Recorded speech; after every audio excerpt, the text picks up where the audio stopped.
બસ મિત્રો હમણાં 5:45 વાગ્યા છે ને આપણે રેડી થઈ ગયા છીએ અને હમણાં હવે જાય છીએ આપણે સુટકેસ લેવા માટે અને 10 વાગ્યાની બસ છે. વિચાર કરો. હજી મેં કપડા પણ નથી નાખ્યા. આ મને કૃપાની આદત છે ને મારામાં આવે છે એન્ડ ઘડી ઉપર 22 વર્ષથી ભેગો રહે છે એટલે આદત તો આવી. મમ્મી નથી હાલતી. મમ્મીએ જો અહીંયા કેટલો લબાચો કાઢીને એમ થાશે મને ખબર નથી પડતી. ભગવાનની મહેરબાનીથી આપણે પાછા પહોંચીએ જાય છીએ. બસ ને કઈ છૂટતી નથી એટલે સારું છે. યસ, આપણા પાર્સલ બી આવ્યા હતા તો એ બધું હવે રિટર્ન આપવાનું છે. તો હવે આ બધું બી ક્યારે લઈ જશે, કારણ કે આપણે જઈએ છીએ તો હવે પાર્સલ ને બધું કેવી રીતે રિટર્ન દેશું એ પણ એક પ્રશ્ન છે. પિકઅપ માટે કાલે યા તો પરમ દિવસે બતાવે છે. તો હવે આ પાર્સલ નું શું કરવું એ પણ છે ને.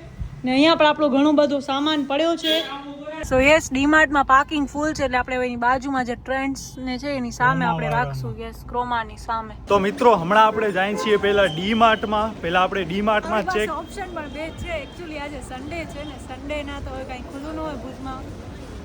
બે જ જગ્યા છે ખાલી, એક ડીમાર્ટ. પહેલા આપણે ડીમાર્ટ માં ચક્કર મારીને સર્વે કરી લઈએ ત્યાં કેવી છે. અધરવાઇઝ પછી આપણે ફેશન ફેક્ટરી માં જોઈ લેશું. ડીમાર્ટ માં પણ આજે ફૂલ ચક્કાજામ છે. તો બસ અહીંયા આ ટાઈપની છે ડીમાર્ટ માંથી. આપણે યુદ્ધના ધોરણે જોઈને બહાર નીકળી ગયા. આ તો હજી ટ્રાફિક નડી એટલે જરાક લેટ થઈ ગયો. અધરવાઇઝ તો 2 મિનિટમાં બહાર. હવે આપણે જઈએ છીએ આમાં ફેશન ફેક્ટરીમાં. કાશ આપણને અહીંયા છે ને કલેક્શન વધારે છે. યલો કલરની સુટકેસ જોઈએ. પપ્પા ક્યાં રહી ગયા? કોઈ નથી, આવે છે ધીમે ધીમે. તો બસ અહીંયા કલેક્શન બહુ સારું એવું છે. પેટર્ન અહીંયા આપણે વેરાયટી ઘણી જોવા મળે છે. આ સ્કાય બેગ છે, હડા પણ હડા ઈ મળે. વીઆઈપી સ્કાય બેગ, અમેરિકન ટુરિસ્ટર બધી છે. બોલ ઈ 3 પીસ સેટ હું તો આઈ થી નહીં 3 પીસ હશે ને અંદર સિંગલ. અચ્છા, તો અહીંયા અમે ફૂલ્લી કન્ફ્યુઝ છીએ કે કઈ લેવી, શું કરવું. કારણ કે એક એકલી હું લઈશ કે એક એકલી દીપ લેશે ને તો અલગ અલગ બંનેના કલર થશે ને તો પણ સારું નહીં લાગે. તો બંને સેમ કલરની જોઈને એકદમ પરફેક્ટ જોઈએ. મીડિયમ ને લાર્જ એવી રીતે. સાવ સ્મોલ બી નથી જોતી. જેમ કે આ છે તો આ બધી મીડિયમ છે. બટ આ બધી મને આ બી કલર પિંક બહુ જ ગમે છે. બટ જોઈએ હવે. તો યાર જે પ્રમાણે બ્રેન્ડ છે એ પ્રમાણે રૂપિયા પણ છે ને એ પ્રમાણે ક્વોલિટી પણ છે. આની ક્વોલિટી જોવો, લાઈક અહીંયા વેટ પાઉચ ને આ અંતે ને બધું આમ છે. અને હવે આની અંદર આ છે અમેરિકન ટુરિસ્ટની સબ બ્રાન્ડ આર્ટિસ્ટ. શું આ બ્રાન્ડનું નામ શું છે? એરિસ્ટોક. યસ, ઈ નોર્મલ યાર મળે માણસો યુઝ કરે. હા, આ થોડીક ક્વોલિટી વાઇઝ થોડીક યાર નબળી લાગે છે. આ ચેન ને રડાનેર બરોબર અને હડાનેર જી અંદરથી સાઈડ. હા, એટલે થોડોક સારી છે. તો પછી આમાં જવાય ને. ભલે મોંઘો પડે, 1000-2000 મોંઘી પડશે. 10,000 ની 2 થશે એપ્રોક્સ. ઉપર બેસીને પણ તમે કરી શકો. મેન તો આપણે ફોટોગ્રાફી માટે જ ખપે છે. સારી લાગે છે ઉપર બેસીને. ચેક, આ વીઆઈપી ની છે. આ ઈ આની સારી છે ક્વોલિટી. નાઈસ. જી એ સારી છે. આ બજેટ ની બહાર જાય ને તો આ લઈ લેશું. સારી છે. ઓહો, તો આ સ્કાય બેગ ની 2 લાર્જ અને મીડિયમ અને આ આપણે ઓ કલર આ વીઆઈપી ની 2. હવે આ 2 માં અમને અતિ કન્ફ્યુઝન છે. તો બસ આપણી આ લગેજ બેગ ફાઇનલ થઈ ગઈ. ઓરેન્જ કલર 10,000 રૂપિયાની 2 બેગ થઈ છે ખાલી. હવે આ હાલશે ભાઈ. પછી ભવિષ્યમાં આપણે બીજી લઈ લેશું. તો ફાઇનલી દિલ ઉપર પથ્થર મૂકીને લઈ લીધી છે. કારણ કે એક સુટકેસ આપણે 5,000 રૂપિયા 5,250 ની પડી. એટલે 2 સુટકેસ 5250 મીન્સ કે 10,500 ની 2 સુટકેસ બહુ મોંઘી છે. ઓમ જો માણસોની મહિનાની સેલેરી હોય 10,000 રૂપિયા, એવડી મોંઘી પણ શું કામ લીધી? સુટકેસ મોંઘી એમ થાય છે કે આટલી મોંઘી ના લેવાય. પણ ક્વોલિટી બહુ સારી છે. પપ્પા શું કહે છે? શું કહો છો? ક્વોલિટી સ્ટાન્ડર્ડ ક્યાં રોજ લેવાની હોય આપણે જેને કહેવાય આ તો હવે 5-10 વર્ષ આડા 5 વર્ષની તો વોરંટી દે છે કે 5 વર્ષમાં તૂટે કે ચેન ખરાબ થાય તો આખું વ્હીલ્સ ખરાબ થાય, ઇવન વ્હીલ્સ ખરાબ થાય તો પણ પીસ ટુ પીસ રિટર્ન. પણ આમાં કલર ઓપ્શન બહુ જ ઓછા હતા. બ્લેક, બ્લુ ને ઓરેન્જ. બ્લેક, બ્લુ ને ઓરેન્જ. તો બસ મિત્રો હમણાં 9:11 થઈ છે અને આપણે નીકળી ગયા છીએ. પાછળ તમે જોઈ શકો છો કે આટલો બધો છે સામાન અને આપણી 10 ને 20 ની બસ છે. તો હવે કેમ પહોંચાશે મને ખબર નથી પડતી. મેં મમ્મીને કહી દીધો છે કે તું છે ને મારો જમવાનું બસમાં લઈ લેજે. મને નથી લાગતો કે જમવા ભેગો હું થાઉં આજે. તું જમવા ભેગો થઈશ ને તો આપણો કોઈ કામ રહી જશે.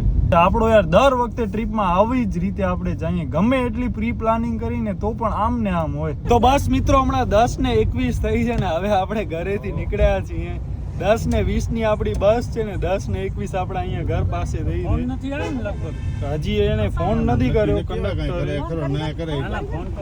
તો ફોન નંબર આયા નથી મારા પાસે તો ન કરે. ને હવે આપણે છે ને જુબેલી ગ્રાઉન્ડ જઈએ છીએ. અમને તો બીક લાગે, અમે તમારાથી પહેલા અમે આવીને બેસ જઈ. અમારે કારણે જાઓ ધંધા લાગી જાય. અમે તમે યાર આયા નહીં, જતી નહીં. અને આ બધી એન્ડ મુમેન્ટ ઉપર તો ફૂલ રાડા રાડી જોઈ કે ભાઈ ક્યાં પહોંચ્યા. તો મિત્રો, આટલી જાડી ને આટલી વજનદાર સ્ટીલની બોટલું લઈને જાય તો એક બોટલ આવી તો આપણે બધી બોટલું પાછી ગાડીમાં જવા દઈએ છીએ. અને છે ને બસ હજી આવી નથી, 10:35 થઈ છે. હવે હાલી નથી ગઈ કે એના માટે હવે હું રાજમામાં જાય તો થાય.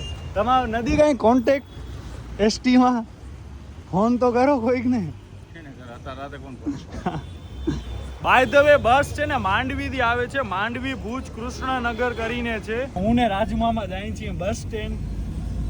બસની ઇન્ક્વાયરી કરવા માટે કે ભાઈ કેમ થઈ, આવી નહીં હજી. આપણે આવી ગયા છીએ ભુજ બસ સ્પોટ ઉપર.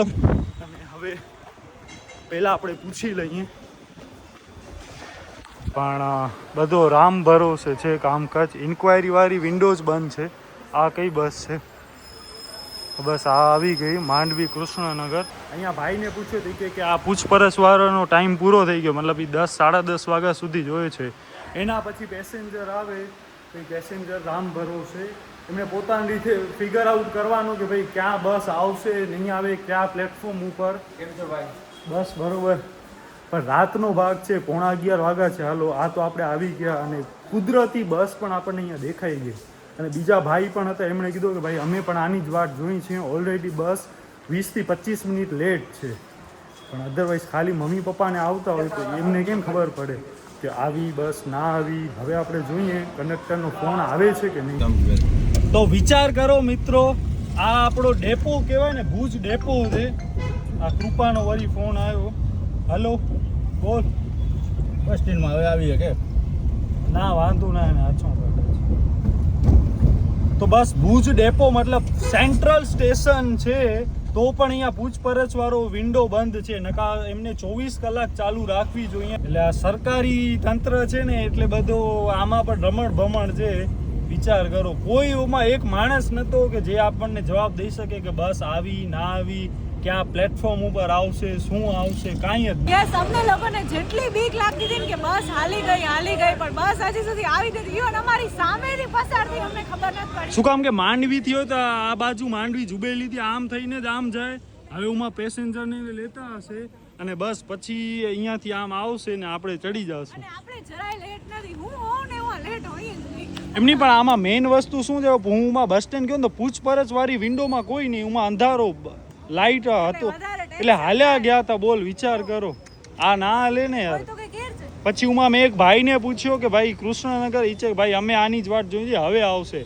ને પછી 2 મિનિટમાં બસ જ સામે આવી. 10:20 વાળી 10:20 આ આવી. જો આ કઈ છે? ના આ નથી લગભગ. આ બસ આ જ છે, આવી ગઈ બસ. હાલો આપણે કૃષ્ણનગર. સો યસ ભાઈ, ડીકીમાં બધું હવે ભરશે. એનામાં બધું આપણો લગેજ હાલ્યો છે. 2 તો આપણી આ વાળી બેગ છે. ટોટલ 7 કે 8 બેગ્સ છે. તો બસ આપણો છે અહીંયા 10, 11 અને 13, 14. મમ્મી પપ્પા આયરા કેટલા થયા? 3 અહીંયા 4. ગાઈસ, દીપ સૂઈ ગયો છે મસ્ત. અને અમે કુલ્ફી ખાઈએ છીએ. દીપ માટે લઈ આવ્યા છે પપ્પા, એટલે એને પણ ખાવી તો પડશે. ઉઠીને ખાશે કે નહીં એ પ્રશ્ન છે. મને એ કહે છે ખાટી વસ્તુ ના ખવાય. તો બસ મિત્રો, હમણાં રાતના 1:45 વાગ્યા છે. ક્યાં પહોંચી બસ? સામખિયારી પાસે બસ હમણાં ઊભી રહી હતી પેશાબ પાણીના બ્રેક માટે, નાસ્તા માટે, જમવા માટે. તો બસ પપ્પા મેંગો ડોલી લઈ આવ્યા. કૃપા જાગે છે. વાહ, મમ્મીને કૃપા પણ જાગે છે, એમના માટે પણ લઈ આવ્યા. ખોલો વેલા, આ બધો ખાશું ને દાંત સડી જશે. બધે ખાઈ જાય રાત. પાવર ખપે, ઉગરા કરવા પડશે સરખા. સવારે આઈ થિંક 6-7 વાગે અમદાવાદ પહોંચી જશું. મિત્રો મમ્મી આયરી, પપ્પા આયરા ને કૃપા બસ અહીંયા ઉઠી ગઈ છે, બૂટ પહેરે છે અને હમણાં 7 વાગે છે. મિત્રો આપણે ફાઇનલી પહોંચી ગયા છીએ ગીતા મંદિર. આપણો સામાન પણ આપણે સહી સલામત બધો ઉતારી લીધો છે. આ ઓરેન્જ થોડોક મેચ થાય છે કૃપા નિંદરમાં, અને મારા વારની હાલત બહુ જ ખરાબ છે. ભેળ પડે તો અહીંયા ક્યાંક કપાવી લો. બસ હવે આ વિડીયો આપણે અહીંયા પૂરો કરીએ છીએ. શું કામ કે હવે આગળ આપણે ક્યાં જવાનો છે, શું જવાનો છે, એ બધો સરપ્રાઈઝ છે મમ્મી પપ્પા માટે પણ. બોલ, શું બોલીશ? સુવા સિવાય કાંઈ નહીં બોલે. એને નીંદર આવે છે ફૂલ.